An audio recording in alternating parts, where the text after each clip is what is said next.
satellite has cameras in it, so it's able to get images. We're able to provide those images to the relevant people who will be able to deal with those kinds of issues that are along our coastlines. And then ZAQ2 is also used to monitor fires. So for example, I don't know if you guys watch the news, but recently there were fires in the Western Cape. Yeah, so there were fires in the Western Cape. Now with this satellite, we're able to track where the fire started, or maybe how it started and how it spread across our environment. So we know that fires are a threat to our environment, right? So that fire in the Western Cape burnt down the UCT or University of Cape Town Library. So we're able to use satellites to track those kinds of issues or those kinds of activities. So how exactly do we communicate with this satellite? So, like I told you, the satellite is launched into space with a rocket, and then when the satellite is launched into space, or it is launched into space, and then it orbits or goes around the Earth. Remember I told you to orbit is to go around something, right? And then it orbits or goes around the Earth. And then how exactly do we communicate with it? So this is an image, we can't see it properly, but it's an image of our farm in Hadebieso in Gauteng, where we have big antennas or big satellite dishes that are able to communicate with the satellite in space. So there are signals that have been transmitted from the satellite to the antennas, and the antennas are also able to transmit signals to the satellite in space and give it information, control it, watch whether it is going on the route that it's supposed to go to, watch whether it is getting the information that it is supposed to get. So there are different applications that come with satellites, but I'll tell you more about them. And then we have people on the ground station who actually control the satellites. So your computer scientists, your engineers, various other careers that you can follow to be involved in the space industry. But I also brought brochures so that you guys can see the kinds of careers that you can follow in the space industry. So when these satellites are launched, they are launched into 3 different types of orbits or different types of uses. So we have low Earth orbiting satellites, we have medium Earth orbiting satellites, we have geostationary Earth orbiting satellites. So I'll explain what exactly happens in each of those orbits. So in the low Earth orbiting ones, those ones are closer to the Earth. So they are nearer or closer to the Earth. And then we have medium Earth orbiting satellites. Those ones are further, or they're in the middle. So we have, if this is the Earth, then we'll have low Earth orbiting satellites. Then we'll have medium Earth orbiting satellites and geostationary ones. And then the geostationary ones are furthest away from the Earth. They're about 36 kilometers away from the Earth.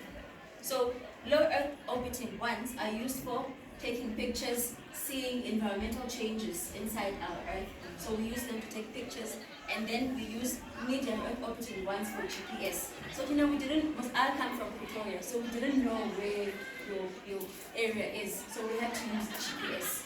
So you guys know Google Maps? Yeah, so we use Google Maps. When you are using Google Maps to navigate somewhere, you are using medium Earth orbiting satellites. And then the geostationary ones, or the ones that are furthest away from the Earth, those are used for communication. That's why you're able to call people for 24 hours. That's why you're able to watch television. That's why you're able to listen to the radio, communicate with people from other countries as well, using geostationary satellites, or geostationary Earth orbiting satellites. And then at SANSA, we work with, in my division, Earth observation, we work with low Earth orbiting ones, the ones that I said are used for taking images. So we use them with remote sensing. So remote sensing can be defined as the process of getting or acquiring information from an object without being in contact with that object. I'll repeat that again because I'm going to ask you a question. Remote sensing is the process of getting information or acquiring information from an object without being in direct contact with that object. So remote sensing, we use remote sensing every day. I use remote sensing, you use remote sensing because of the 5 senses that we have, right? So I'm not going to ask you what the 5 senses are because you can see them already here. So we have 5 senses: sense of touch, sense of sight, sense of taste, sense of smell, sense of hearing. So from those 5 senses, there are 3 senses that do remote sensing. So I need someone to tell me what those sensors are. I'll repeat what remote sensing is. Remote sensing is to get information from something, from someone, from an object, without being in contact with it. Which of the 5 senses do remote sensing? 3 senses that do remote sensing. Okay. 3 senses that do remote sensing. The nose. Why first? Why do you think it's the nose?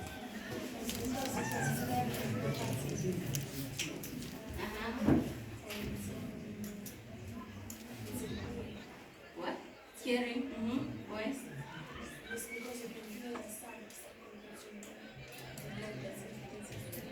And the last one is?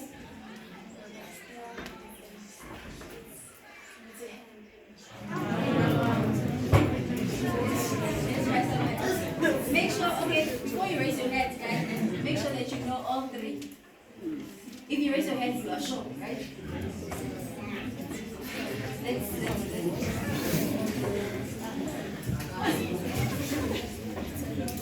nose, why? You must explain why. We can't just say nose. Why?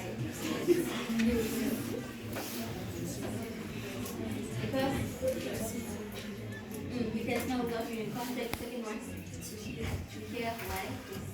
You can hear you without being in contact with me, and then sight. Yeah, you can see me without being in contact. I want you to say yes.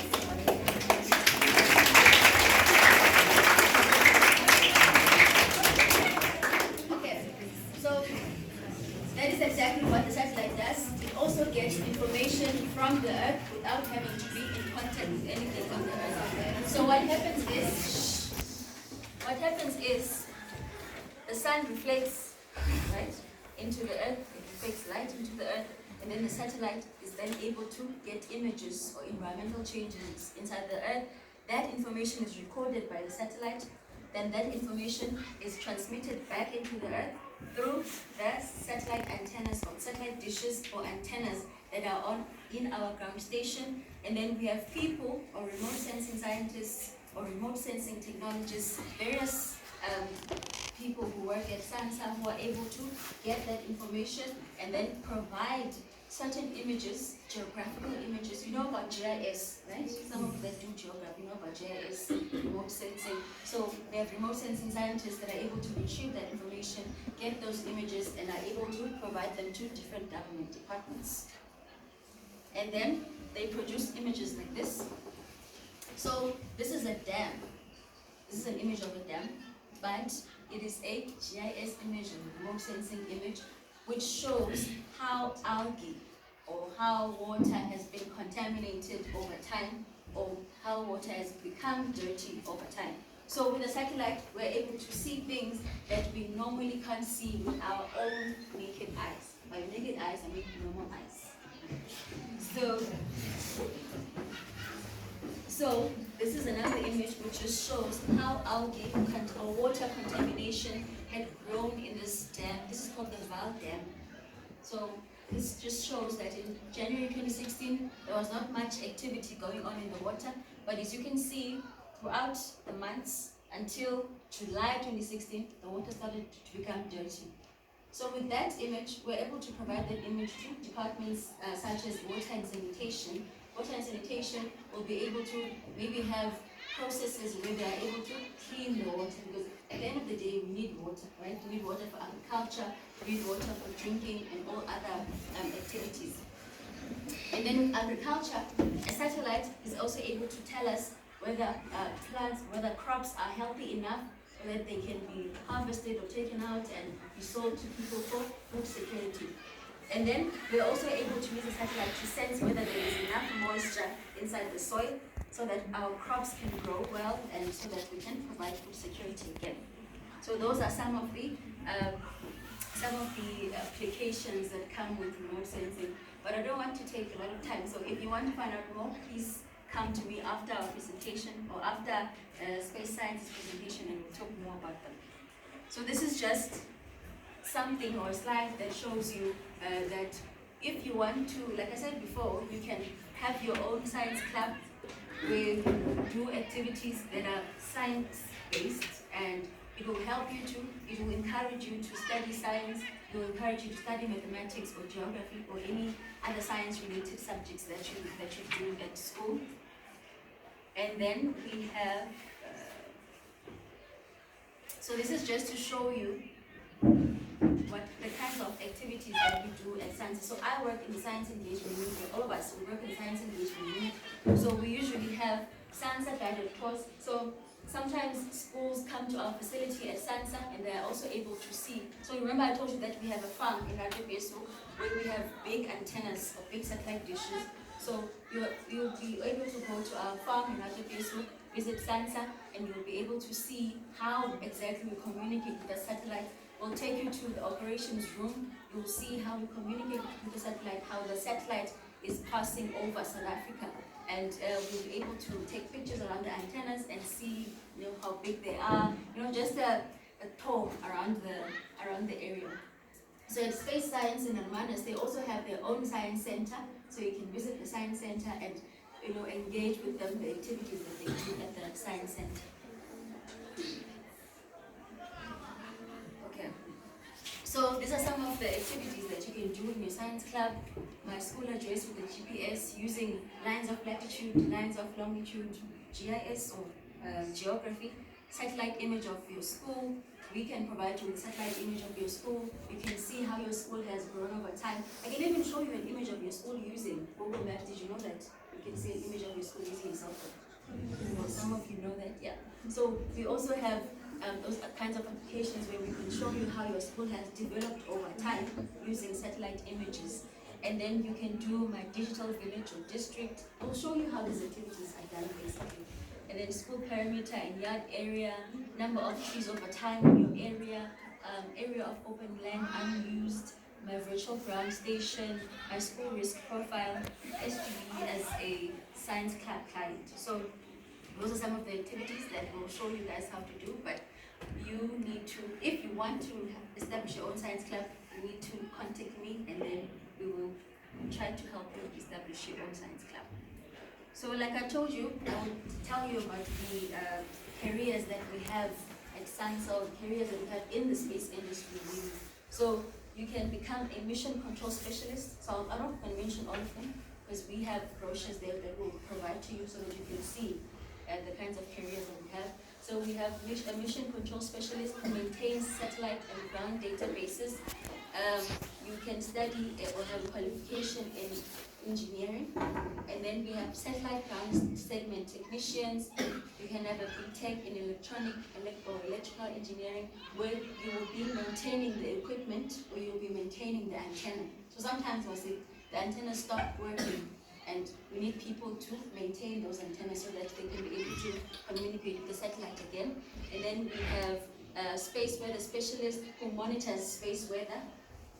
And then we have, you can be, your qualification, you can have a BSc in space physics, majoring in physics and mathematics. And then we also have IT and software engineers or computer scientists. So you will be writing the software that instructs the satellite. So you are telling what the satellite, you are telling the satellite what it has to do. So your qualification, computer science or electronic engineering or even IT in general. And then we have remote sensing or GIS technologists. So those ones do image analysis. So those remote sensing scientists are the ones who provide images, like the images that I showed you. They are the ones that develop those images or make those images and are able to provide them to different government departments. So you can have a BSc or a Bachelor of Science in Environmental Sciences, a major in remote sensing and GIS or Geographic Information Systems. And then you can also be a mechanical engineer. You assemble electronic circuit boards or you put electrical wires and all the other elements of satellite together. And you can have a BTech in mechanical engineering. So those are some of the careers that are also mentioned in that brochure that I'll provide you guys. Thank you very much.